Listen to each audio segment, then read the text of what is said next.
រឿងសត្វតោនិងកណ្ដុរតូចកាលពីព្រេងនាយមានសត្វតោដ៏ធំសម្បើមមួយក្បាលកំពុងដេកលក់យ៉ាងស្កប់ស្កល់ក្រោមដើមឈើរំពេចនោះមានកូនកណ្ដុរតូចមួយបានរត់កាត់លើច្រមុះតោធ្វើឲ្យតោភ្ញាក់ព្រឺតហើយចាប់កណ្ដុរនោះជាប់ក្នុងក្រញាំតោក្រហមទាំងខឹងថាអាសត្វកណ្ដុរតូចទាបឯងហ៊ានណាស់ដែលមកធ្វើឲ្យយើងដាច់ដំណេកយើងនឹងស៊ីឯងឥឡូវនេះ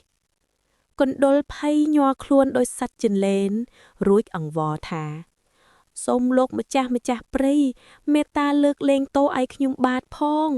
បើលោកម្ចាស់លែងខ្ញុំថ្ងៃនេះថ្ងៃក្រោយខ្ញុំប្រកាសជានឹងតបស្នងសងគុណលោកម្ចាស់វិញមិនខានតោលឺហារីក៏សើចក្អាកក្អាយសត្វតូចដូចឯងតើអាចជួយអ្វីយើងដែលជាស្ដេចសត្វបានប៉ុន្តែដោយសារមានចិត្តអាណិតតោក៏ព្រមលែងកណ្ដុរទៅប៉ុន្មានថ្ងៃក្រោយមកតោបានដើរទៅជាប់អន្ទាក់សំណាញ់របស់ព្រានព្រៃតោប្រឹងរើបំរាស់យ៉ាងណាក៏មិនដាច់គេបានត្រឹមតែក្រហឹមដោយអស់សង្ឃឹម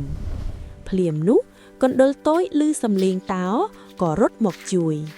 កណ្ដុរបានប្រោថ្មិញដ៏តូចតែមុតស្រួចរបស់វាក៏កេសំណាញ់រហូតដល់ដាច់អស់ធ្វើឲ្យតោមានសេរីភាពឡើងវិញតោមានភាពភ្ញាក់ផ្អើលនិងដឹងខ្លួនខុសរួចនិយាយថាអរគុណឯងណាស់មិត្តកណ្ដុរឥឡូវនេះយើងដឹងហើយថាសូម្បីតែមិត្តដែលតូចបំផុតក៏អាចជាមិត្តដ៏វិសេសបំផុតបានដែរហេតុអ្វីបានជាតោសើចដាក់កណ្ដុរនៅពេលដំបូងចម្លើយព្រោះតោគិតថាកណ្ដុរតូចពេកមិនអាចធ្វើអ្វីបានកូនឃើញទេទោះបីកូននៅតូចក៏កូនអាចធ្វើរឿងអស្ចារ្យបានដែរឲ្យតែមានចិត្តចង់ជួយនិងខំប្រឹងប្រែងហើយកូនក៏ត្រូវរៀនចេះអរគុណនិងឲ្យតម្លៃអ្នកដទៃដូចតោអញ្ចឹងណាកូនសម្លាញ់ទោះកូននៅតូចមែនតែក្នុងចិត្តម៉ាក់ប៉ា